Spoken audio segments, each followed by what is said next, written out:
bisa bisa kami buktikan bahwa itu tidak tepat pernyataan itu gitu. Jadi jangan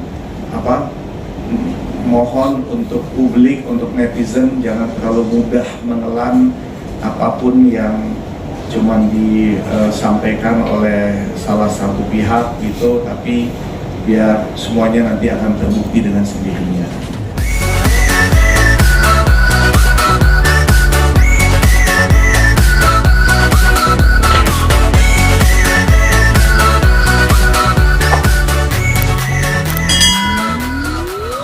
Tadi katanya ada bukti, mungkin mau diperlihatkan dulu sebelum kita melanjutkan pembicaraannya.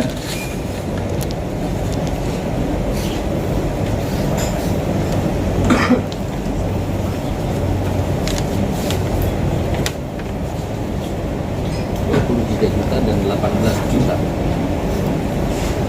Ini yang saya bilang tadi, ini yang tadi saya bilang bahwa kartu kredit itu tidak bernilai 10 juta, Pak. Lebih dari 10. Ini hanya beberapa ya, ini hanya contoh saja. Atas namanya siapa? Atas namanya ibu ini. Gitu. Jadi kita di sini bicara bukti saja. Bicara bukti sesuai dengan fakta yang terjadi. Dan sebenarnya ya hal-hal seperti ini kan ini di luar pokok persidangan nih. Tapi memang tetap harus kita sampaikan. Jadi ya seperti yang rekan-rekan lihat bahwa kami tidak berbicara begitu saja, kami bicara sesuai dengan fakta-fakta dan bukti-bukti yang ada. Oke? Jadi kembali ya, Nah, kalau dari saya ya sebetulnya saya sangat menyayangkan semua ini menjadi konsumsi publik. Karena kita juga sama-sama menyadari ya, namanya orang tua memutuskan untuk bercerai, itu kan pasti ada prosesnya. Tapi prosesnya itu bisa berjalan dengan tenang, dengan damai, dengan sopan, itu kan juga semua tergantung dari kedua orang tuanya. Apalagi mengingat kita juga udah punya anak gitu, ya kan? Yang namanya jejak digital itu kan selalu akan ada gitu. Dan sebetulnya kenapa saya beserta tim penasihat hukum kami memilih untuk tidak mengambil jalur itu ya, jalur media segala macam membongkar semuanya, karena ya satu tentunya ini semua nanti akan bisa dibuktikan di persidangan, di mana memang akan ada hakim yang sah yang akan memutuskan segala sesuatu di akhir persidangan itu.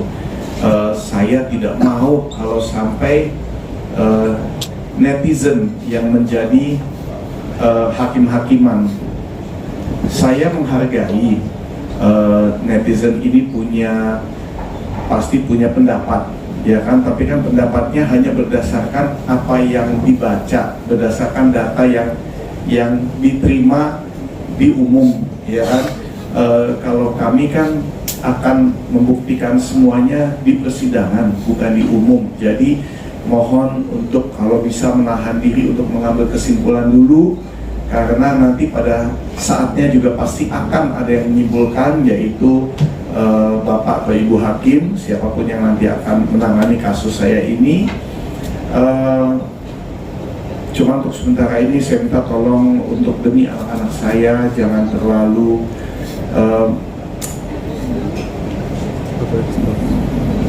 ya lebih inilah, ini kita di bulan Ramadan, kita lagi lebih menahan diri untuk mencaci maki, untuk terlalu cepat mengambil kesimpulan sebelum memang kesimpulan bisa diambil berdasarkan semua fakta-fakta yang ada, gitu aja. Sebelumnya saya mengucapkan terima kasih. Kalau misalnya ada pertanyaan silahkan, tapi kalau bisa tolong jangan yang menyangkut hal-hal yang memang masih harus di dalam persidangan gitu ya, bahan-bahan yang baru bisa diungkapkan di dalam persidangan. Silahkan. Mas Ari, berapa lama mempertimbangkan ini, Mas? Karena kan tadi bilang nggak mungkin sejam, sehari ataupun sebulan gitu. Berapa lama sebenarnya? Betul. Kalau dari saya pribadi, saya baru mempertimbangkan ini dari bulan Desember kemarin. Ada lagi? Tadi sempat disinggung orang ketiga, maksudnya orang ketiga itu gimana, Mas? Dari pihak siapa maksudnya, Mas? Silahkan Oke. Jadi begini, mohon maaf saya potong pertanyaannya mungkin buat Mas Ari, karena kan begini ya, ini kan kita perkaranya juga sedang berlangsung, lagi diperiksa di Pengadilan Negeri Jakarta Selatan. Untuk pertanyaan tentang pihak ketiga, tadi sudah diberikan jawaban bahwa ada pihak ketiga. Tapi siapa dan kapan dan sebagainya itu sudah masuk ke materi pokok perkara. Jadi kami mohon maaf dengan segala hormat tidak dapat menjawab pertanyaan itu. Kita ikuti saja nanti persidangannya dan sidangnya juga kan baru mulai ya. Demikian. Ya, karena kan memang dari kuasa hukumnya Inge kan mengatakan tidak ada pihak campur tangan orang ketiga gitu ya. Nah itu kan sebetulnya tidak benar adanya. Tapi begini, saya dari awal saya sudah mengatakan, sudah sepakat dengan istri saya bahwa yuk kita jangan saling menjatuhkan. Kalau memang kita mau bercerai, kita berpisah baik-baik. Saya tetap menghargai dia sebagai pendamping hidup saya selama 17 tahun yang sudah memberikan 2 anak yang luar biasa, yang kami sangat sayang dan juga sayang sama kami. Tapi mungkin ya untuk tidak terlalu menjadi beban untuk anak-anak kami, ya saya juga tidak mungkin akan menggunakan cara-cara melalui media untuk menjelekkan atau untuk salah satu pihak gitu ya. Jadi biar semua itu nanti di persidangan yang akan diselesaikan, kurang lebih seperti itu. Mas Ari, tadi dibilang ada soal salah tiga, maksudnya selingkuh atau kayak gimana, Mas? Permintaan keberapa selama menjalani pernikahan? Itu maaf, saya tidak bisa bicara detail dan minta tolong banget, tolong jangan kasih saya pertanyaan yang membuat saya harus menjatuhkan orang. Saya nggak mau gitu. Jadi siapapun itu, apakah saya, istri saya atau siapapun, saya tidak mau. Biar itu di persidangan tertutup, karena emang perceraian itu adalah persidangan yang tertutup. Jadi saya tidak bisa bicara terlalu banyak untuk urusan-urusan itu. Tapi sejauh ini masih satu rumah, Mas Ari? Masih satu rumah atau sudah pisah? Kita sekarang masih satu rumah, bahkan masih tidur di ranjang yang sama, karena memang kita kan belum cerai, kita masih proses, ya kan? Kita di rumah, kita berusaha untuk tidak bicara masalah ini, biar kuasa hukum kami masing-masing yang bekerja. Kami di rumah demi anak-anak juga kita ya berusaha untuk tetap seperti biasa, ya walaupun mungkin ya pasti itu tidak mudah ya, karena dengan segala sesuatu yang sudah dikatakan di luar sana gitu ya, di sosial media. Tapi ya untuk anak-anak kita harus berjuang, dan saya juga tidak mungkin mengusir istri saya dari rumah. Masa belum cerai udah saling pisah. Di sisi lain saya pun tidak mau keluar rumah, karena kalau saya keluar rumah nanti disangka wah Ari ayah yang tidak baik, yang tidak mempedulikan istri dan anak-anak, belum cerai aja udah kabur-kabur gitu. Saya juga nggak mau gitu. Mas Ari, cukup sampai di sini. Mas Ari, mengenai perjanjian pranikah seperti apa, Mas Ari? Mengenai perjanjian pranikah itu seperti apa, Mas Ari? Mengenai perjanjian pranikah, silakan. Oke. Perjanjian pranikah memang itu ada. Prinsipnya kan perjanjian pranikah ini kan memisahkan antara harta suami dengan harta istri. Perjanjian pranikah itu sudah dibuat sejak 2006 pada saat pernikahan berlangsung. dimulai, ya. Hingga sekarang sudah 17 tahun itu tidak pernah ada pembahasan permasalahan baik antara Mas Ari, antara klien kami dengan Bu Inge. Nah, artinya konsekuensi dari perjanjian pranikah atau perjanjian perkawinan itu sudah dimengerti oleh masing-masing pihak, gitu.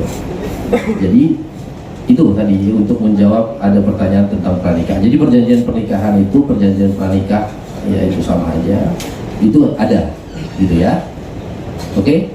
Mas Ari, kalau di hak asasi anak seperti apa Pak? Mas Ari, Di dalam perjanjian ya, perkawinan ya. pasangan kita tuh katanya begini dan hak asasi anak sudah seperti apa? Itu kan masih menjadi bahan di pengadilan nanti ya, materi pengadilan ya. Jadi itu biar berjalan dulu. Yang pasti kalau dibilang bahwa semuanya, dan ini saya ingat kuasa hukumnya dari pihak istri mengatakan seperti itu, bahwa tidak ada semuanya ke saya, tidak ada yang ke dia, itu pun tidak benar, bisa bisa kami buktikan bahwa itu tidak tepat pernyataan itu gitu. Jadi jangan mohon untuk publik, untuk netizen jangan terlalu mudah menelan apapun yang cuman disampaikan oleh salah satu pihak gitu, tapi biar semuanya nanti akan terbukti dengan sendirinya. Mas Ari Terima kasih tanggal ya. 8 nanti Terima akan kasih. hadir Mas Ari tanggal 8 karena kan Itu nanti saya serahkan sama kuasa hukum saya belum tahu bagaimana. Mas Ari tadi sempat spill bahwa pihak ketiga itu membenarkan ada perselingkuhan atau enggak Mas? Saya tidak bisa bicara lebih detail masalah itu. Terima. Mas Ari banyak netizen menanggapinya boleh Roma mendoakan agar rumah tangganya baik-baik. Menanggapinya boleh gimana Mas Ari? Begini. Iya. Untuk berdamai itu pun sudah pernah kami bicarakan, itu pun sudah diusahakan, tetapi dari kami bersama-sama, baik dari istri, dari Inga Nugrah maupun dari saya, kita sudah mengambil keputusan bahwa ini adalah jalan yang terbaik, bukan saja untuk kita tapi juga untuk anak-anak kita. Jadi tidak selama-lamanya bisa dikatakan aduh mikirin anak dong, jangan bercerai. Ya jujur aja, kalau kita tetap memaksakan untuk tetap bersama tetapi di dalam rumah tangga sudah tidak menunjukkan